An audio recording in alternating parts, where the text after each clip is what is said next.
Kindness and Other Fatal Wounds by Full Moon Pills. Summary. The first time Dazai fails on an agency mission, he expects his new boss to punish him accordingly. The first time Dazai fails on an agency mission is almost a full month into his new occupation. Their task was deceptively easy: sneak into their target's hotel room, wheedle the necessary information out of him, and then leave. But they forgot to calculate the guards into their plan, and now 3 men, including their intended target, are lying dead on the hotel floor. One of them moans pitifully, and Dazai empties another round into him before he can think to stop. When he turns around, Kunikida is staring at him with wide eyes, fear white-hot and toxic. And it takes a moment for Dazai to realize that just 1 bullet to the head would have done the trick. He doesn't think in terms of mercy. He should feel sorry that his first instinct is to maim, and that his hands were created to cause bloodshed. Kunikida's face is black and blue from a beating one of the guards gave him, and Dazai's got a bullet edged into his side, a gift from their target. Drying blood is already beginning to clump under his shirt, and they make it back to the agency in one piece. He draws his coat over the stain. What they don't know can't hurt them. He doesn't need anyone hovering over him, as if he hasn't brought himself back from the brink of death as much as he's brought himself to it. Least of all does he want the agency doctor poking at him, or worse, the president. Kenji gasps in shock when they make their grand entrance, disturbing the members who are poring over the latest paperwork, and Dazai smiles blindingly bright. The agency crowds around them with questions and concerns. He only chuckles when his partner laments loudly. "We're going to have hell to pay for this, that's for sure." "The plan was perfect," Kunikida says, brandishing his notebook as if it's the one that's failed him miserably. "And now the only person who has information to solve this case is dead." Dazai was talking more about the fact that his new boss is going to beat him into a bloody pulp, but sure, that too. Fukuzawa calls Kunikida in for a debrief first, and Dazai watches him attentively when he finally leaves the office. He's not favoring any of his limbs, nor is he holding himself gingerly. Of course, the blame rests mostly on Dazai's shoulder, so it's possible that the president is merely saving his frustration for someone who's earned it. As much as the man reminds him of Mori, he has what the mafia boss doesn't: ethics. Fukuzawa appears in the doorway of his office and beckons Dazai inside. It takes a moment for Dazai to unglue his feet from the floor, and when he does step forward, the wound in his side sends a stab of pain up his abdomen, ending with a twinge in his shoulder, but he covers his reflexive wince in an upturned mouth. "Do as you're told, idiot." Mori's gaze is heavy with displeasure. It takes all of his will not to bend under it, not to wail for approval. A hand on his throat, squeezing, and nails curl into the pressure point on the back of his neck. Dazai's knees go weak with agony. The president towers tall behind his desk, hands placed on the wooden surface, and Dazai feels incredibly small standing in front of him. "Kunikida-kun told me you used a brutal amount of force in your mission today." Traitor, Dazai thinks, but the hostility is short-lived. He's aware of the price of disobedience, and that he can't expect anyone to risk their skin for him. Besides, as much as Dazai bemoans it, he knows too well that he's only gonna get what he deserves. "We don't work that way, Dazai. We are an organization that focuses on saving people, not killing them. Unnecessary violence is not tolerated, and it will be punished accordingly." The line of Fukuzawa's mouth is thin and his brows drawn. "I understand it may take time for you to relearn your ways, but you must be reminded that these actions will not be overlooked, nor will they be allowed if they continue to take place regularly. Until then, I will see to it that you fully understand my meaning. The agency will do everything in its power to help you acclimate to your new working conditions. I know it can't be easy." Dazai had never expected his tactic to rely so heavily on confusion. Perhaps he is attempting to lure him into a false sense of security? Is this a veiled threat? "Yes, sir." He's beginning to feel a little detached, woozy, and he fights against the muscles of his face. Doesn't want the man to see them slacking into emptiness. He has an inkling that Fukuzawa would be less pleased by that than Mori. Crimson streaks down his shoulder, pulling into crossed bandages. "This is for your own good," Mori says, and sinks the scalpel an inch deeper. There's a beat of silence, and expectation rises in Dazai's throat like bile. The world tilts menacingly to the loud, quick pounding of his heart. He might be sick. Keep it together, can't be weak. This is for his own good. As for the failed mission, there's not much we can do about it for now. I want you and Kunikida-kun to moderate the situation. Dazai sways. Maybe the blood loss is affecting him a bit more than intended. His hands fumble, prying underneath his coat till they get a proper grasp on the wound. Slick with wet. Mori's gonna be pissed if he gets blood on his carpet. The man takes a step towards him, and the rush of panic in his ears drowns out his words. But he knows what his boss intends, and he lurches back in terror. No, please, I didn't do anything. Goddamn fuck up. Why do you have to go and lie? Stupid goddamn fuck up. Can't even handle a little punishment. How pathetic. Chuya would agree. Chuya is waiting for him in the dorms. Got off easy because nothing's ever his fault. No, Chuya's not here. He can't be. Dazai's head is spinning, and he feels scattered, fragile. He's leaning over Mori's shoulder as the man smooths the hand over his hair, humming softly. Bloody, wheezing, quivering. Dazai is the dictionary definition of pathetic. Dazai? He blinks, and his sight clears. Fukuzawa is standing a step closer than he'd been, hand outstretched to Dazai, who is still on his feet, clutching at his side. By the look on the president's face, he's probably said something wrong. What's new? Are you injured? Aren't you pleased? He lilt coldly. Your pain does not please me. Mori wouldn't have answered like that. A reply jumps to his tongue, dark and sharp-witted, but his foggy mind can't seem to spit it out. What is this man looking for? Dazai. And of course, sympathy. This boss has that, doesn't he? Dazai imagines this particular kind, angled towards him, is the type of pity one would have for an animal smaller than him. A poor thing. He's never felt indignation at being a thing in anyone's eyes. It's only fitting, but it's rather bemusing to contemplate someone as centered and capable as the president bestowing sympathy on a creature less than human. Has Dazai deceived him after all? Funny. Are you with me? It's a bit too late to deny it, but who is he if he won't milk his tricks for all they're worth? A smile, and he intones brightly.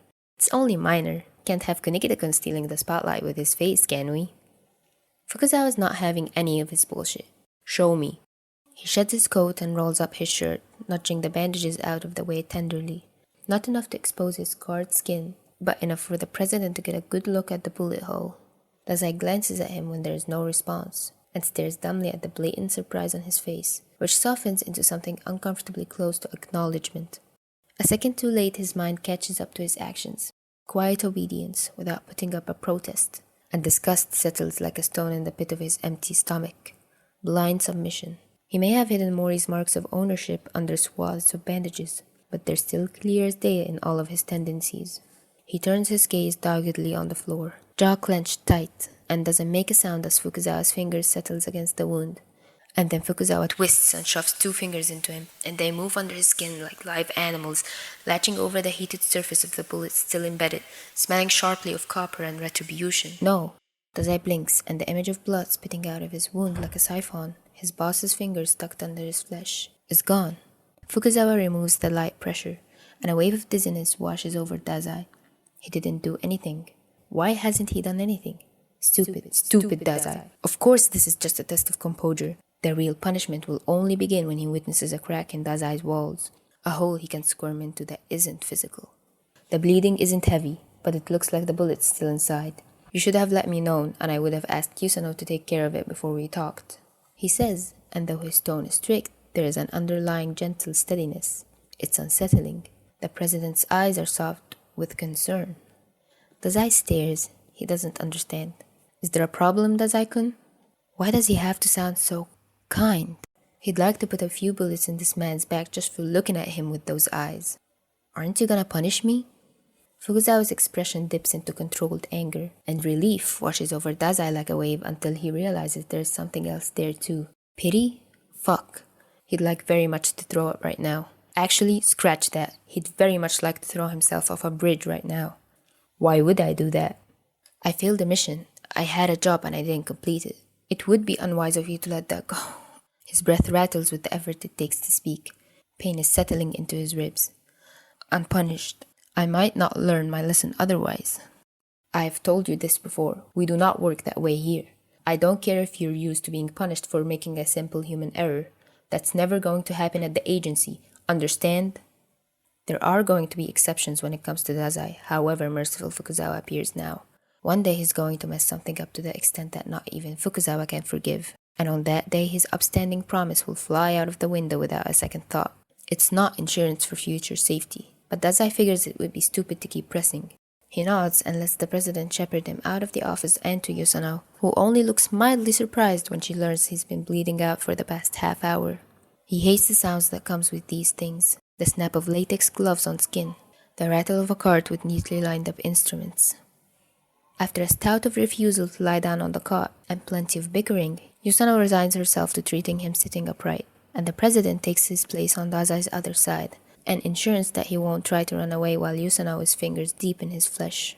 It's only when she places her hands on his bare skin and begins removing the bullet that the breath he's been holding in becomes painfully evident. Often his body forgets to use his lungs, which in all he finds rather ironic, or alternatively, rather befitting for someone as inhuman as him to forget such basic processes, which should be inherent to everything alive, though right now it's just bothersome. He tries to exhale. The awareness of Yosano's action, pin-sharp and surgical, makes it difficult. "Breathe," she reminds him. "I am breathing," he retorts. He stares at the linoleum floor as she works, if only to avoid the way the light clips off of the metal tweezers. The tiled patterns look nothing at all like the ones in Mori's infirmary. Maybe Fukuzawa isn't as similar to Mori as he believed. Maybe it's just Dazai, seeing the mafia everywhere he goes. A bottle of painkillers slides into his empty hand, and he grasps it loosely, rubbing his thumb along the ridged edge of the cap. Dazai already knows it will be flushed down the toilet later tonight. But considering he's already tried to kill himself twice while at the agency, much to Kunikida's annoyance, they really should know better than to give him medication. Amused, he thinks he'll keep it to himself for now, and later when he gets dragged to Yusano's office to have his stomach pumped, he'll watch her face light in horrified remembrance of all the bottles she handed to him without a thought. Fukuzawa's hand on his shoulder jolts him from his thoughts. Limbs tingly, head pounding, room shimmery with over-bright lights. He feels hazy, unreal. Vaguely, he thinks he shouldn't become this exhausted so easily. He spent days upon days awake on missions in the mafia, never once faltering from lack of rest. Mori's training was, after all, only for the best. Maybe he should begin to extend his tolerance for sleep deprivation.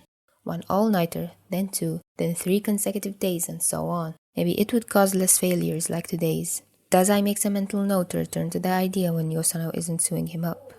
He loses some time. Doesn't know how because he knows he's not asleep, but he comes back into his body.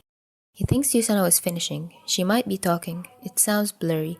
He flexes his hand around the bottle and it takes him a moment to realize it's his.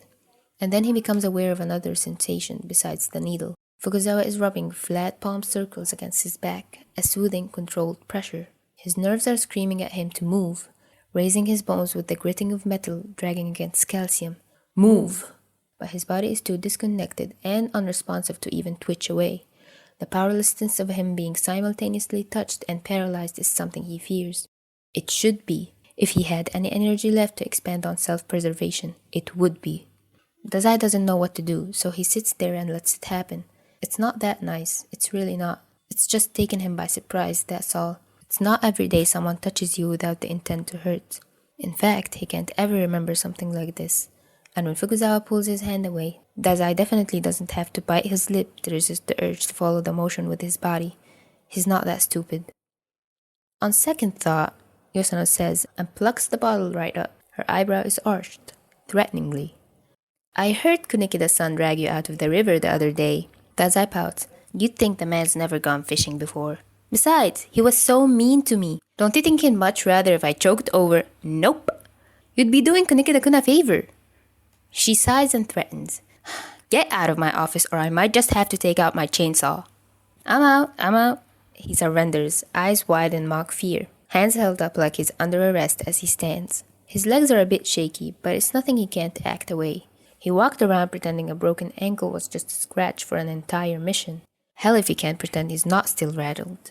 There is no reason for him to be the slightest bit emotional anyway, which means that he's not. He doesn't get upset without a logical cause. Since the cause and effect should be linear when it comes to non-negative feelings as well, he doesn't understand why, when on the way back to the dorms, Fukuzawa offers him bedtime tea in lieu of pills. Material kindness, a voice like Oda supplies in his head. A glass-sharp warmth burrows up his sternum and stays the night. Later, sleep drowned in his bed, he presses his fingers to the glowing indentation and watches the golden rays play around his touch. It lights up his chest and doesn't even hurt. Man, this was beautiful. Dad Fukuzawa is just so dear to me. I keep myself from calling him Dad Zawa because that's another character. But anyway, this one was so dark and sweet. Like, the way Dazai just switches into Mori's office for a second, that was powerful. I love it so much, author. Thank you so much for giving me permission to podfic this. Hope you enjoyed it. And for my listeners, thank you so much for 100 subscribers. Like, it means so much to me to have a community and people who listen to me. Like 100 people listening to me, that's wild. So yeah, thank you so much for the support, and I hope I can continue to grow with y'all. And yeah, see you next time.